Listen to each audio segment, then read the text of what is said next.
सुप्रभात, great morning. हमारी life में आपने बहुत बार सुना होगा कि पॉजिटिव एटीट्यूड, पॉजिटिव एटीट्यूड। दोस्तों, पॉजिटिव एटीट्यूड होता क्या है? सबकी डेफिनेशन अलग होगी, बट आज मैं जो आपको डेफिनेशन बता रहा हूं वो डेफिनेशन आपके काम की है। देखिए, जब भी हमारी लाइफ में विपरीत परिस्थिति आ जाए, यानी कि कोई हमारी लाइफ में इशू आ गया और उसी इशू को हम सोल्व नहीं कर पा रहे, तो हम उसको बोलते हैं negative attitude. But positive attitude को डेप्थ में समझिए।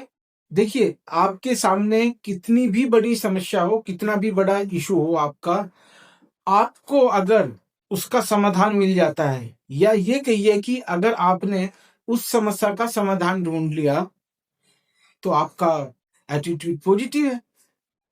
तो निगेटिव एटीट्यूड हो या पॉजिटिव एटीट्यूड हो, आएगा कहां से?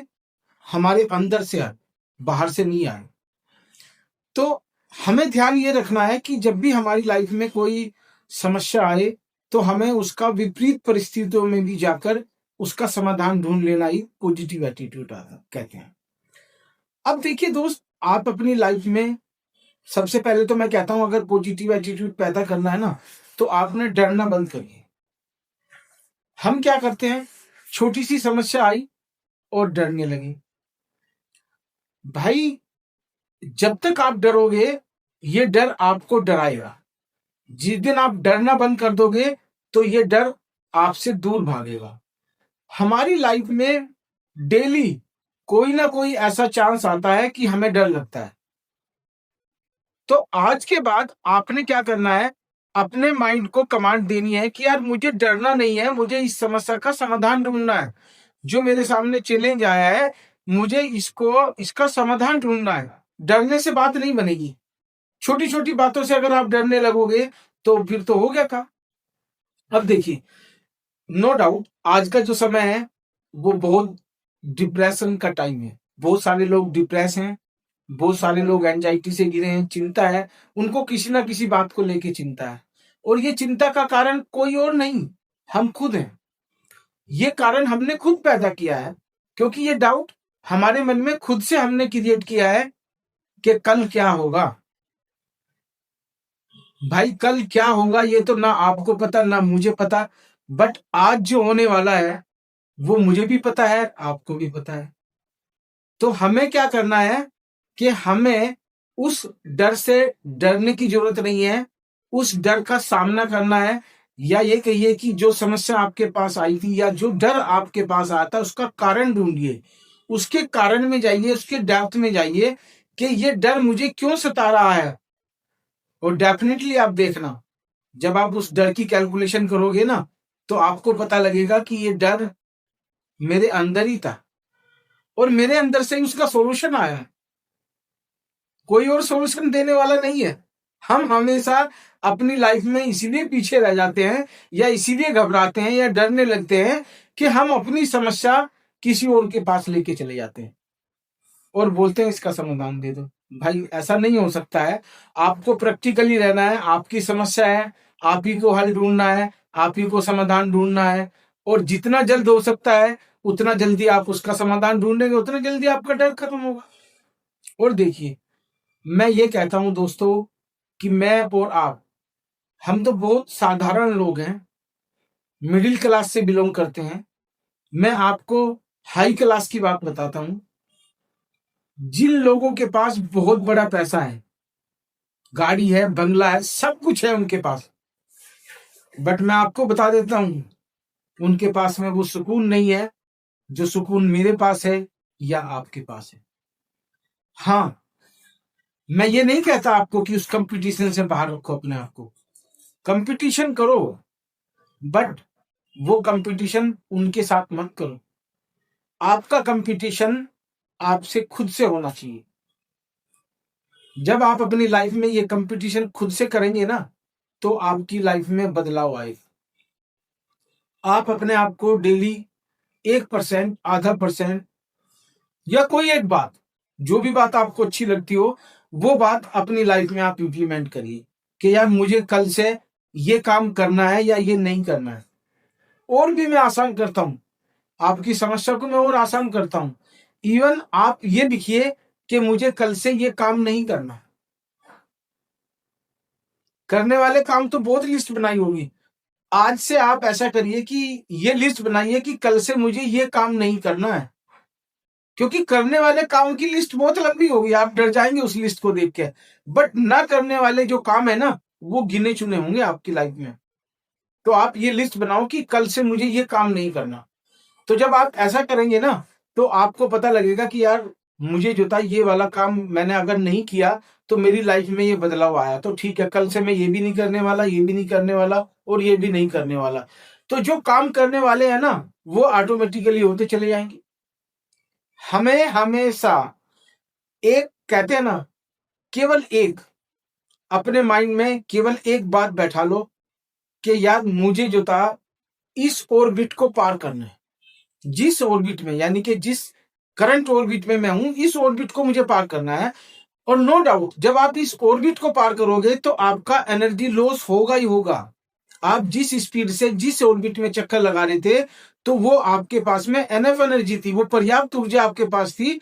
बट आपने डिसीजन लिया कि मुझे अपना वो ओरा चेंज करना है, मुझे वो अपना ऑर्बिट चेंज करना है। तो आपको भी पता है कि जब आप गाड़ी पहले गियर से या दूसरे गियर में डालते हो तो एक्सीलेटर भी बराबर दबाना पड़ता है। तो उसमें हमारा पेट्रोल भी लगता है, अगर स्पीड बढ़ती है तो पेट्रोल भी लगता है, बट टाइम बचता है। तो आपको क्या करना है, अपना ओरा चेंज करना है, अपना ऑर्बिट चेंज करना है कि मुझे कल इस ऑर्बिट में चक्कर नहीं लगाना, मुझे नेक्स्ट ऑर्बिट में जाना है। और नेक्स्ट ऑर्बिट में जाने के लिए आपका एनर्जी लॉस होगा। अब कुछ लोग इसी चीज से घबरा जाते हैं कि यार मैं आज एक छोटा सा काम कर रहा हूं, कल मैं अगर ये काम बढ़ाऊंगा तो ऐसा ना हो कि मुझे नुकसान हो जाए, मैं बर्बाद हो जाऊं। भाई नहीं होंगे। क्यों नहीं होंगे? क्योंकि आपने, अगर सपोज करो एक छोटे से काम को चला रहे हो, तो आप बड़ा काम भी चला सकते हो।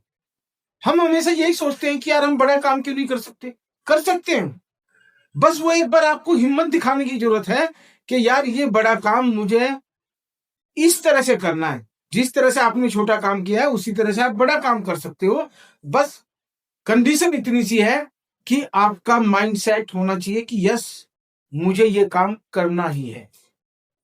तो दोस्तों, पॉजिटिव एटीट्यूड की बात हुई है, आपको ऑर्बिट चेंज करने की बात हुई है, आपको अपने आप से बात चेंज करने की बात हुई है। और हाँ, कंपटीशन दुनिया से नहीं करना है। आपका कंपटीशन हमेशा अपने आप से होना चाहिए, क्योंकि आपको बदलना है। अगर आप बदल गए तो दुनिया बदल सकती है। अगर आप नहीं बदले तो दुनिया का आप कुछ नहीं कर सकते, क्योंकि दुनिया पे तो आपका बस ही नहीं चलता। मैंने बहुत बार समझाया है आपको। आज फिर मैं एक आपको बहुत बढ़िया चीज बताता हूँ, मुझे याद आया तो मैंने कहा शेयर कर लेता हूँ। हमारी लाइफ में 3 सर्कल होते हैं। सबसे पहले जो छोटा सर्कल होता है हम उसको बोलते हैं सर्कल ऑफ कंट्रोल। जो उससे बड़ा सर्कल होता है उसको हम बोलते हैं सर्कल ऑफ इन्फ्लुएंस। और एक बहुत बड़ा सर्कल है, यानी कि जो बाकी चीज बची है, वो हमारे सर्कल ऑफ कंसर्न में आता है। सर्कल ऑफ कंट्रोल क्या है? सर्कल ऑफ कंट्रोल है आपका कि जो काम मैं कर सकता हूं, जो काम मेरे बस में है कि ये मैं काम खुद कर सकता हूं, तो वो सर्कल हमारा सबसे छोटा है, यानी कि मैं कम से कम काम कर सकता हूं। अब अगर सपोज करो आपको मैंने ऑर्बिट चेंज करने की बात करी है, आप चाहते हो कि आपको सर्कल ऑफ इन्फ्लुएंस में जाना, क्योंकि अगर आपको अपना ओरा चेंज करना है, ऑर्बिट चेंज करना है, तो डेफिनेटली आपको अपना ये एग्जिस्टिंग जो सर्कल ऑफ कंट्रोल है, आपको इसको बढ़ाना होगा। तो आप क्या करोगे? सर्कल ऑफ इन्फ्लुएंस में एंट्री करोगे। तो सर्कल ऑफ इन्फ्लुएंस क्या है कि कुछ काम है मैं कर तो नहीं सकता, पर मैं वो किसी दूसरे से करा सकता हूं। 2 लोगों से करा सकता हूं, 10 से करा सकता हूं, या मैं 20 लोगों से करा सकता हूं। तो वो मेरा सर्कल ऑफ इन्फ्लुएंस है। तो देखिए, सर्कल ऑफ इन्फ्लुएंस आपका छोटा था, और सर्कल ऑफ कंट्रोल आपका छोटा था, और सर्कल ऑफ इन्फ्लुएंस आपका बड़ा। बट यहां तक तो ठीक है। सबसे छोटा सर्कल, सर्कल ऑफ कंट्रोल, मैं जो काम कर सकता हूं मेरे सर्कल ऑफ कंट्रोल में है। जो मैं नहीं कर सकता मैं किसी से करवा सकता हूं, वो मेरा सर्कल ऑफ इन्फ्लुएंस थोड़ा बड़ा है। तो अब क्या करते हैं लोग?